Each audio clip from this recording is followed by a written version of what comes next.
High বন্ধুরা, চলে এসেছি ছোট্ট একটা মিনি ব্লগ নিয়ে। সকাল 8টা বাজে বেরিয়ে পড়েছি। অফিসে মান্থলি মিটিং আছে, 10টার মধ্যে পৌঁছাতে হবে। তো দেখো দুয়ারে পুকুর হয়ে গেছে। আমাদের এখানে বৃষ্টি পড়লেই দুয়ারে পুকুর হয়ে যায় আমাদের এখানে। তো জল পেরিয়ে চলে যাচ্ছি স্টেশনে। ট্রেন চলে এসছে, খুব ভিড় ছিল ট্রেনে তো উঠে পড়েছি, বাট বসার কোনো জায়গা পাইনি, কেন এত ভিড় ছিল বলার মতো না। তো দেখো হাওড়ায় পৌঁছে গেছি, হাওড়ায় নেমে গেছি এবং হাওড়া থেকে এবার যাব। তোমরা তো জানো আমি উলুবেড়িয়াতে যাই, তো সেদিকে ট্রেন ধরতে যাব। তো আজকে উলুবেড়িয়া লোকালটা অনেকটা লেট ছিল। এদিকে যে ট্রেনগুলো হয় না, সাউথের দিকে যে ট্রেনগুলো থাকে সেগুলো খুবই লেট, কোনো টাইমে ঠিক থাকে না। তো ট্রেন পেয়ে গেছি, উলুবেড়িয়া লোকালই পেয়েছি এবং ট্রেনে উঠবো, কিছু খাবো না সেটা তো হয় না। তো দেখো এবার আমি অফিসে পৌঁছে গেছি, অফিসে আমি বসে আছি। মিটিং প্রায় স্টার্ট হবে, প্রায় সকলে আস্তে আস্তে করে চলে আসছে।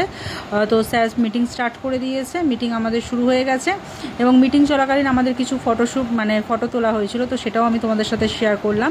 এটা আমার অফিসের পিক। তো কেমন লাগলো অবশ্যই তোমরা বলো।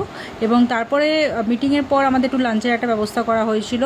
ভাত ছিল, মাংস ছিল এবং তার সাথে চাটনি। এবার অফিস থেকে বেরিয়ে পড়েছি, দেখো এখন প্রায় 4টে বেজে গেছে। আমি অফিস থেকে বেরিয়ে পড়েছি, এবার যাব স্টেশনে। হাওড়ায় পৌঁছে গেছি। হাওড়ায় পৌঁছে এবার হাওড়া থেকে উত্তরপাড়ার দিকে রওনা দেব। তো দেখো আলটিমেট এখন বাজে প্রায় 6:45, আমি বাড়ি পৌঁছে গেছি। তো ছোট্ট একটা মিনি ব্লগ কেমন লাগলো অবশ্যই জানিও। আবার দেখা হবে পরের ব্লগে। Bye bye, tata.